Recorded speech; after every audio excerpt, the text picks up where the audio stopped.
Okay, welcome. Giving all praises and glory to Yahweh, Bahashem Yahushua, Bahashem Rakar Kwadash. My name is Lamadia from the New York camp. I want to give double honors to the elders of Apostle Great Millstone. And shalom to the hopeful elect, the true believers of Yahweh Bahashem Yahushua.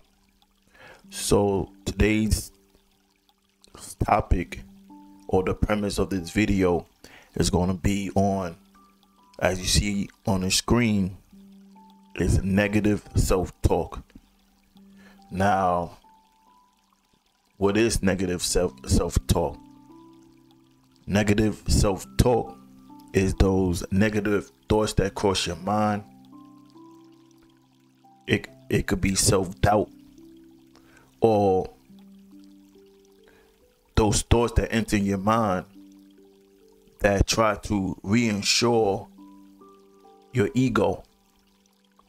Whether you out and about, and let's say something happened where you could walk away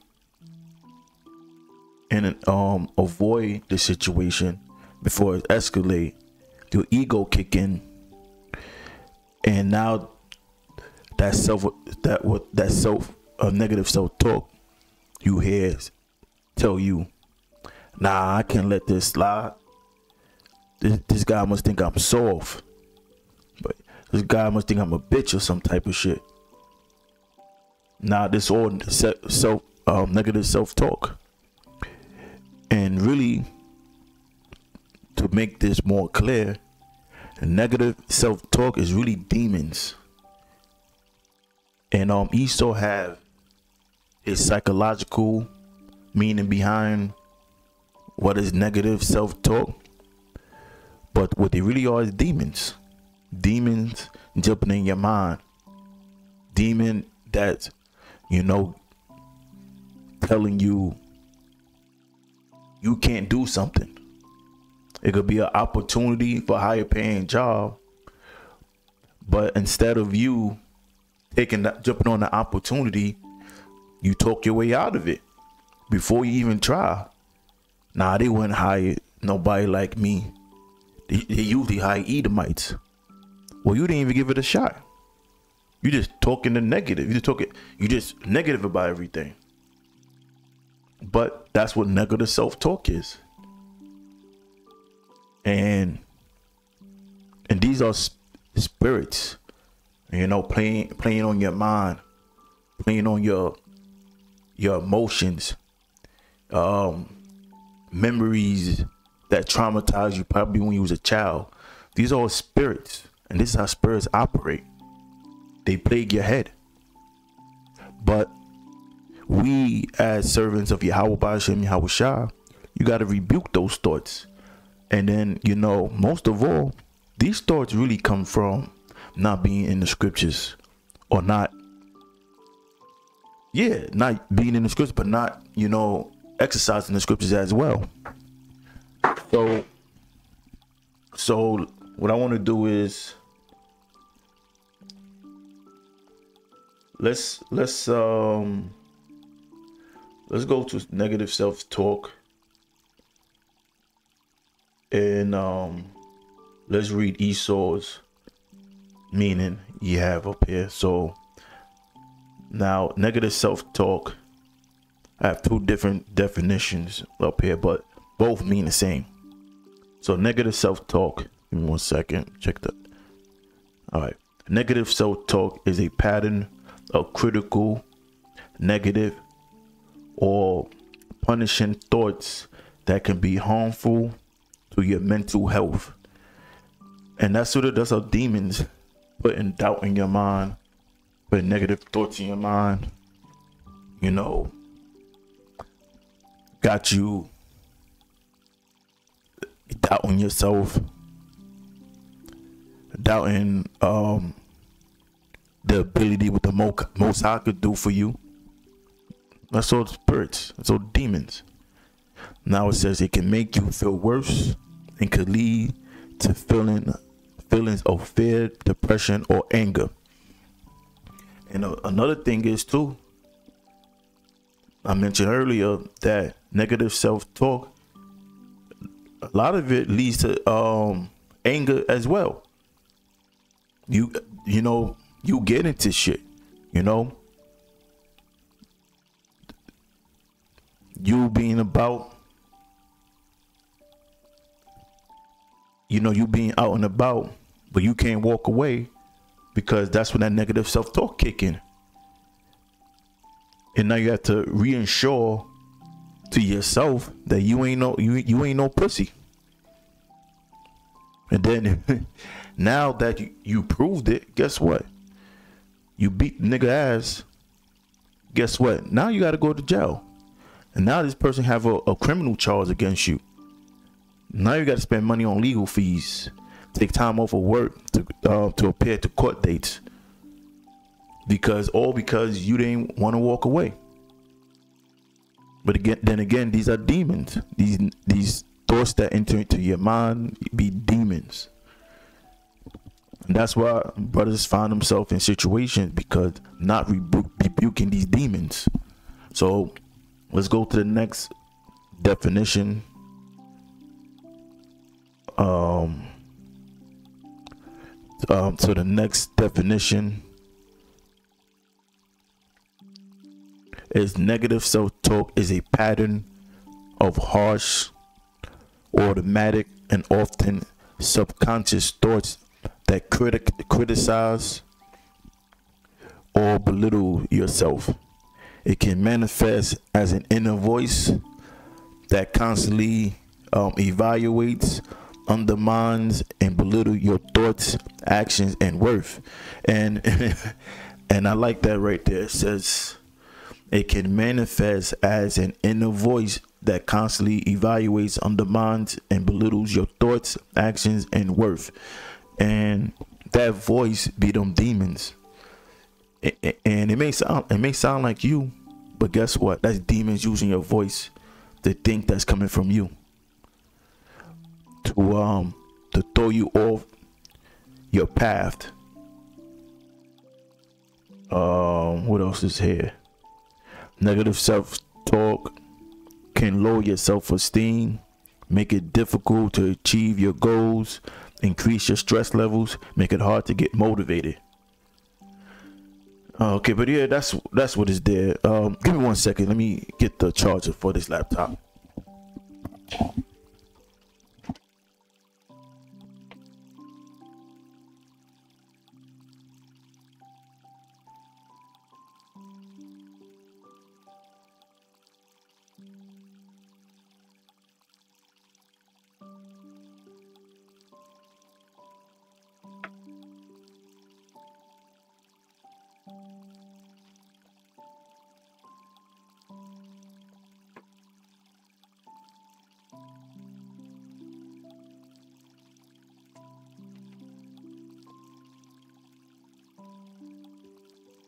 Okay, Slacky, I'm back.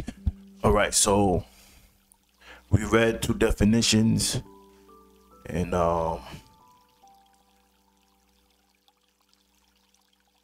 let's see what else I have on the screen. Let me scroll down. Oh yeah, I clicked on this earlier. The toxic effects of negative self-talk. Let's see what's on here. Okay. Negative self-talk refers to your inner voice making critical, negative, or punishing comments. These are the pessimistic. What is pessimism? Pessimism is constantly looking at the possible things that could go wrong. That's being pessimistic. And pessimistic is not always a bad thing, but overly thinking of the negative is pessimistic. When it begins to interfere in your life and bring disruption, you know, that's when pessimism become a problem. So these are the pessimistic, mean-spirited, or unfairly critical thought that go through your head when you are making judgments about yourself. Okay, that's all I need out of it. And I go to the next meaning here. Self-preservation. And the reason I'm pulling this meaning up, self-preservation, the protection of oneself from harm or death, especially regard as a basic instinct in human beings and animals. And that also goes with negative self-talk, that self-preservation, because what happened is what attract this, when we feed into these thoughts, what it is usually self-preservation, trying to preserve an identity about yourself. That's why, you know, you have brothers that get into shit when they should just be avoiding. They want to preserve an identity that they have in their mind. And, you know, you're going to find yourself in a lot of problems with that. Now, look, here's a disclaimer. I'm not saying, you know, somebody run up on you and, you know, put hands on you. You know, because, you know, we'll say at the same time, protect yourself at all means. But if you could avoid it, avoid it. But if you have to defend yourself, you know, by all means, defend yourself. But in most cases, there's usually a window when you could walk away. Or there's usually a time we could de-escalate rather than feeding into that fire. So now, let's go into Ecclesiasticus chapter 10 and 12. The beginning of pride is with one departed from the Most High, and his heart is turned away from his maker. And that's the thing is pride, because negative self-talk brings forth pride. You know, like, let me show you again. Let's go to this image. It brings forth pride. Now look, it says on top of this image, you don't need help, you're fine. That's pride. You know, because if you need hope, that's why we have the brotherhood. You know, if you need somebody, you know, to talk to, if you're going through something, you know, look, the brotherhood is here for that. Not saying, of course, to tell everybody your personal business, but there's always a brother that's there where you can share certain things, and the brother's going to give you spiritual responses, spiritual answers, and, you know, feed you with scriptures to combat these demons that's plaguing your mind. Because as long as we in the flesh, we're going to have these battles. You know, you're going to have the time when you up, you're going to have the time when you low. These are spirits, you know, because the aim for these spirits to get you disenchanted, to make you fumble the faith. That's the aim. But the Lord left behind the scriptures for us to fight against these spirits. So again, the beginning of pride is when one departed from the Most High. And the part for the Most High could comprise not exercising the scriptures, because now you exercising the emotions that you feeling or in your mind, being impulsive. Because that's another thing, being impulsive, not having self-control. And it says, and his heart is turned away from his maker. That's your mind. You know, if you, once you become carnal, what does the word carnal mean? The word carnal is from the Latin word carne, means flesh. Now, a person that's carnal is a person that is going based off the flesh.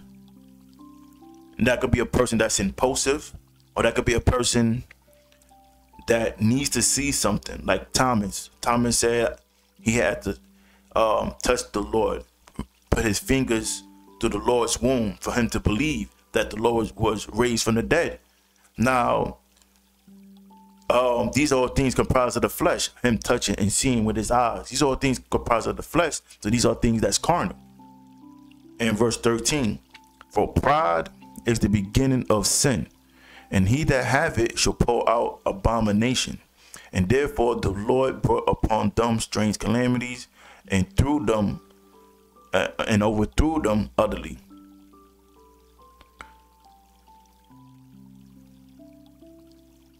So verse 14, the Lord had cast down the thrones of proud princes and set up the meek in their stead. So the Most High hate pride, and the truth is about being humble. You know, that's what it's all about. And you know, when you read in Proverbs, I believe 6 or 16, it speaks about pride is one of the things that the Most High hate. So now let's go to let me see,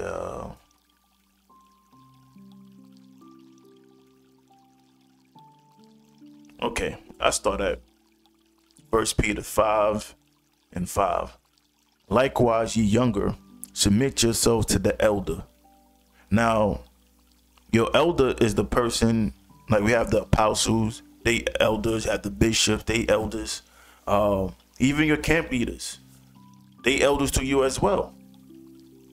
You know, especially if a man put in more time and have more experience being in the faith than you, that's your elder. If a man came in 10, 15, the man got 10, 15 years than you being in this faith, that person pretty much an elder to you. Because that these people went through the ringer. So they could hope with you, it could hope through your walk in this path of journey of serving Yahweh Hashem Yahweh Shah. You have to submit. Because sometimes, you know, guys come in and, you know, they refuse to listen to the discord of a man that's younger than them. But the spirit of Yahweh Hashem Yahweh Shah is dealing with that man. You know, yeah, just because that man might be old enough to be your son, but you got to understand that's not how the spirit works. You know, if that man is older than you in the spirit, or even a thing of a man being the same age as you. You just came in and y'all might be the same age, but that man have 10, 15 years more than you. You know, or a person may have 20 years more than you. But, you know, that's a person that battles demons. That's a person that went through the ringer, lost a lot, you know. He been through it. So that's a person you should go to for advice. That's a person that's there to, you know, you have questions about certain scriptures, you go to that person to get edified. So likewise, you younger, submit yourselves unto the elder. Yea, all of you be subject one to another. And then another thing, be subject one to another. And just because, you know, let's say you and a brother came in together, it still have to be a respect. You know, don't just be a person you only respect the guys that's in high ranking than you, or the elders come around, the bishop come around, you on your best behavior. You know, you got to respect the person that even just came in, you know, as a person having the same gift as you. So that's what it means. All of you be subject to one another, be clothed with humility. For the Most High resisted the proud. They go, you know, same thing. Resist the proud and give grace to the humble. Humble yourselves, therefore, under the mighty,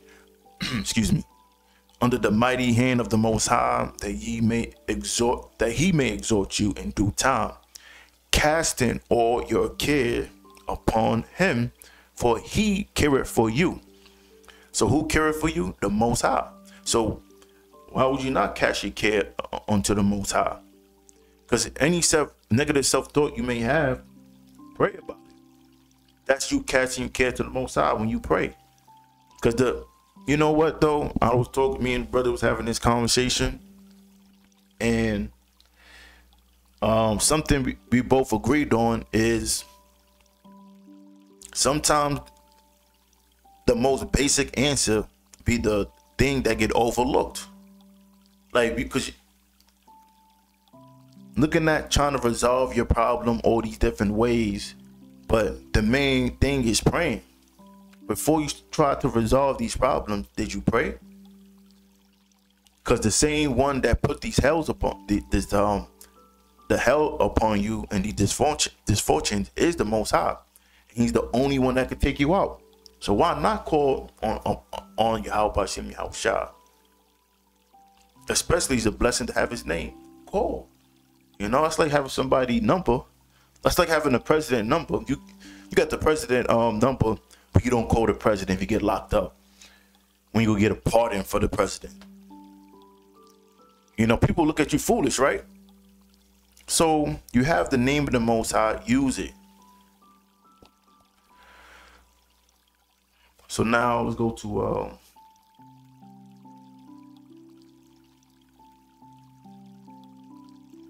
give me 1 second.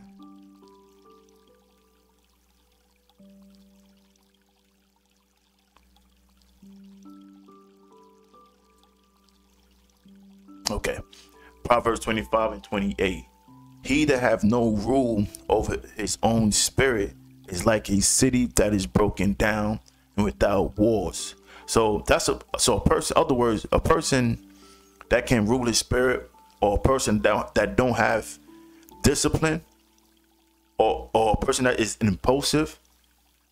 It says he is like a person that is a city without walls. Now, in ancient times, you had great walls built up to keep intruders out. And the walls is the walls in your mind. And if you don't have, if you're impulsive, that means you don't have walls in your mind. And anything could come in. Like any type of thoughts could come in, any type of demon could jump in your mind. That's a person that can't control himself. That's like a city without walls. You know, you gotta have discipline. Because that impulsive shit is being carnal. And this is for anybody who is it for. You have to learn to listen. Chill the fuck out. Relax. Get the fuck out your emotions. Okay? Because being emotional is for the woman. No, being patient is for men. So let's go to Proverbs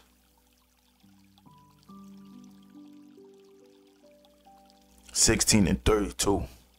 He that is slow to anger is better than the mighty, and he that ruleth his spirit than he that taketh a city.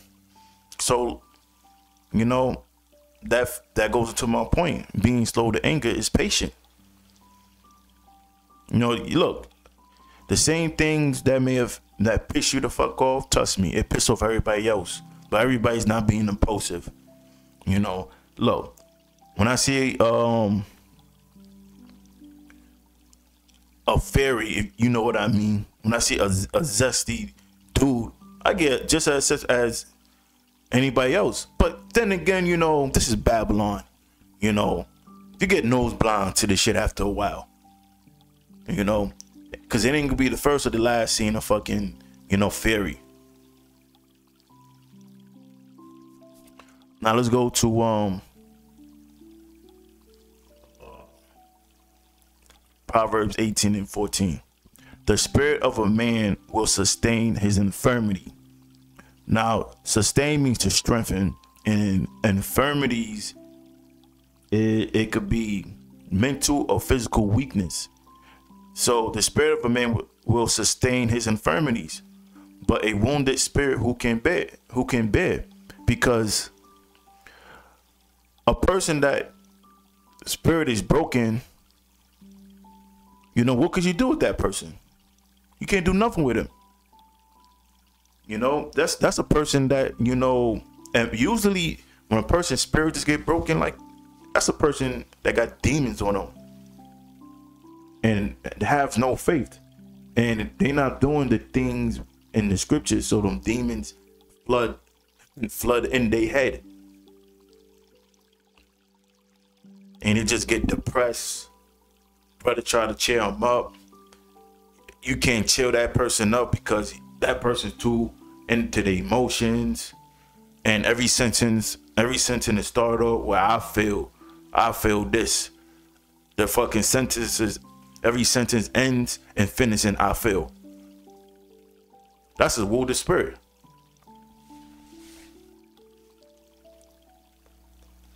Now, let's go to Psalms 55 and 22. Cast thy burden upon the Lord, and he shall sustain thee. So any problems you go through, you don't let them fucking emotions fester. Because when you let the emotions fester, what happens? The demons jump into your mind. You know, and it begins with back to the topic, negative self-talk. Because that negative self-talk are demons. Those are spirits putting things in your head. And then the main spirit be, nah, the Lord ain't dealing with you. You sure? A real man of the Lord ain't gonna go through this. There'll be demons. You know, because the scriptures say we're gonna go through tribulation. Now it says, cast that burden upon the Lord, meaning to pray. The simplest thing you could do is pray. And it's the most effective thing you could do as well. And it says, and he, Yahweh Bashem Yahweh Shah, shall sustain thee, meaning strengthen you. Because anything you need, the Lord got you covered. And it says, he shall never suffer the righteous to be moved, but thou, O Most High, should bring them down into the pit of destruction. Bloody and deceitful men shall not live out half their days, but I will trust in thee. So only one that have to worry is the wicked, and that the wicked is going to be the ones that going to be brought down into the pit of destruction. You know, because anyone that don't believe, the Most High sees that as wickedness. And I'm gonna close with this. This is Romans 8 and 26. Likewise, the Spirit also helpeth our infirmities. Like I said before, infirmities are mental or physical weakness.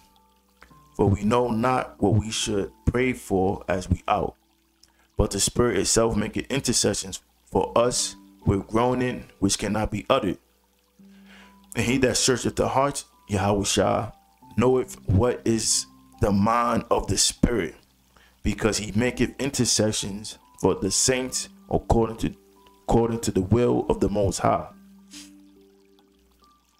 And we know that all things work together for good to them that love the Most High. So if everything works well for the ones that love the Lord, why worry? Why not pray? Why let these thoughts fester in your mind when you got scriptures like this? You know, everything works good to them that love the Most High. Now it says, to them who are called according to his purpose. Now it says, for whom he did foreknow, meaning he knew you before you was born. He knew you before the earth was created. He also did predestined to be conformed to the image of his son, that he might be the firstborn among many brethren. So, you know, this has been negative self-talk, and Lord willing, this video was edifying. And I'm gonna say again, Kohalayim Yahweh, Bahashem Yahweh Shah, Bahashem Vakak Wadash, Shalom.